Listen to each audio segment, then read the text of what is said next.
pooped in the T-ball field. She really did. So I had to run out there and get a stick and flick it into the woods because I didn't want another child to step in it or think it was a milk dud.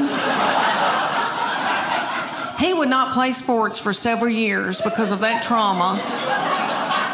And then ended up playing football and cross country and a bunch of stuff, and still he likes to mountain bike and hike and do scary things, but he likes to come, out west to do it. And he's a fly fisherman. Can y'all tell I'm in love with him? Okay. All right, about the sports. I played sports. I wanted him to play sports too. I know y'all are thinking, you sissy thing, you did not. But I played basketball. Thank you. I need that. It was the early 80s when I played, and I had really big hair. I used to hot roll my hair to play ball. We all did. Okay, and I'm from such a little bitty farming community, and it's 500 people in Middle Tennessee, and we didn't know what waterproof mascara was. So by the end of my games, I looked like, say if Tammy Wynette and Alice Cooper had a child together.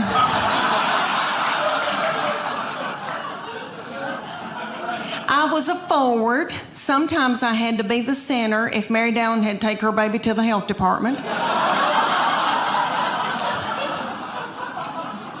My husband is very smart, does very well. We are sucking the life out of him. He is a nice-looking man, but he has a receding hairline, and he hates it. I think it's handsome, but he hates it. So I said, why don't I take you to my hairdresser, and we'll get her to buzz you one of those haircuts real close to your head, like Justin Timberlake.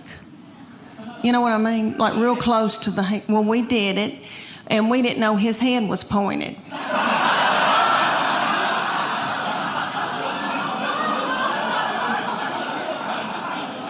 And he said, I look like somebody, and I can't quite think of who it is. And I said, is it Bull on Night Court?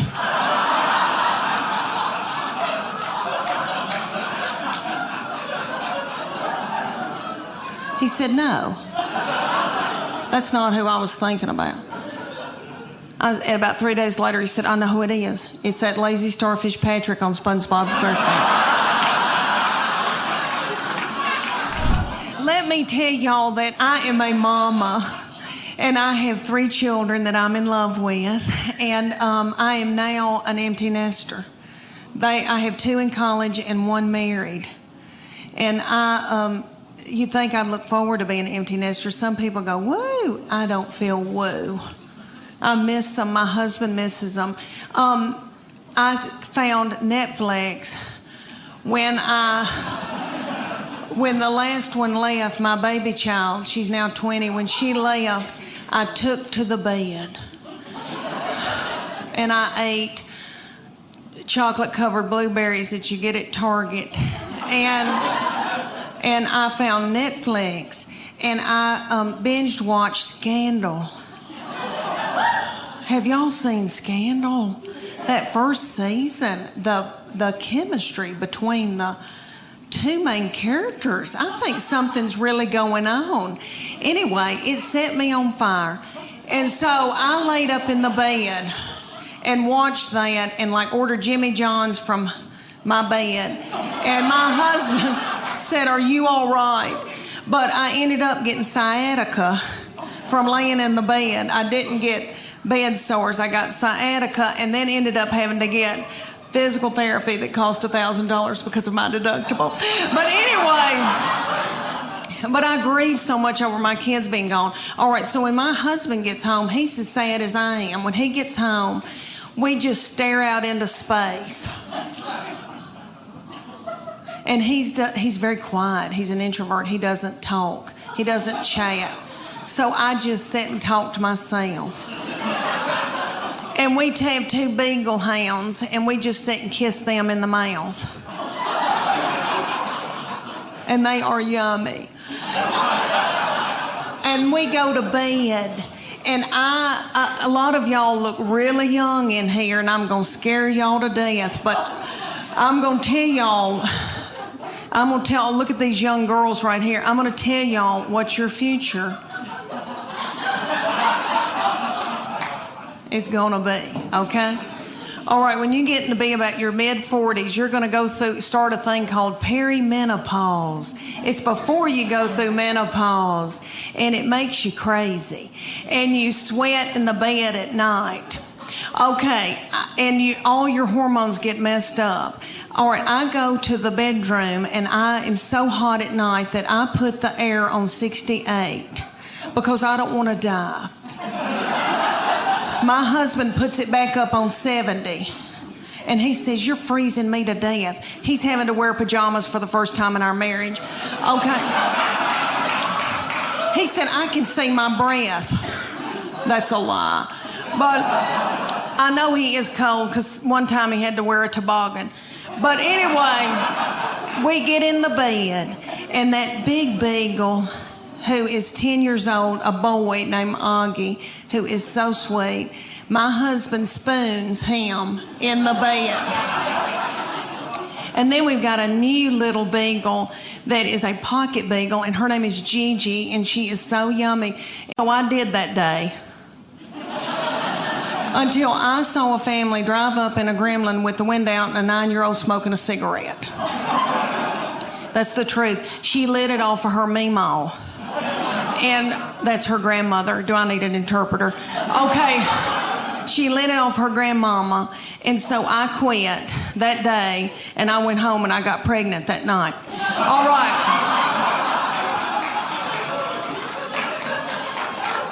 Thank you.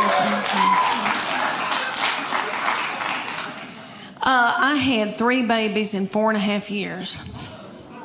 Yeah, it hurt. It did. I was pregnant and or breastfeeding for 6 straight years in the foothills of the Appalachian Mountains. And let me tell y'all, when I found out about my 3rd baby, I feel terrible how I reacted, but I was so overwhelmed and so tired. But I knew that day I didn't feel right. I thought, what is wrong with me? I'm tired and I kind of feel sick. And I thought, oh my gosh, surely I'm not pregnant this quick after this, because my girls were 20 months apart. So I had to know. I was crazy. I drove to the Walmart in the foothills of the Appalachian Mountains, and I took my 2 babies with me in the diaper bag and all that stuff you take with you. And I went into the Walmart and bought an EPT pregnancy test. I took it in the stall, and I tinkled on it. And my 3-year-old boy looked at me and said, what, is it positive? And it was. And I drove home just as fast as I could, and I called my husband at work, and I said, you're trying to kill me, aren't you? Well, you're not going to, because I'm going to walk out in the woods and let the animals eat me.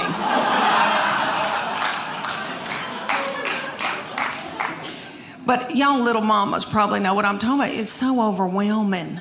We would be in the grocery store, and my 3-year-old little boy, so yummy, so sweet, would be in Superman panties with doo-doo balls falling out at the grocery store. I think, oh my gosh, did anybody see that? I don't have anything in my purse to pick it up with. Is some little child going to think it's a milk dud? Just keep on moving, everybody. Just keep on moving.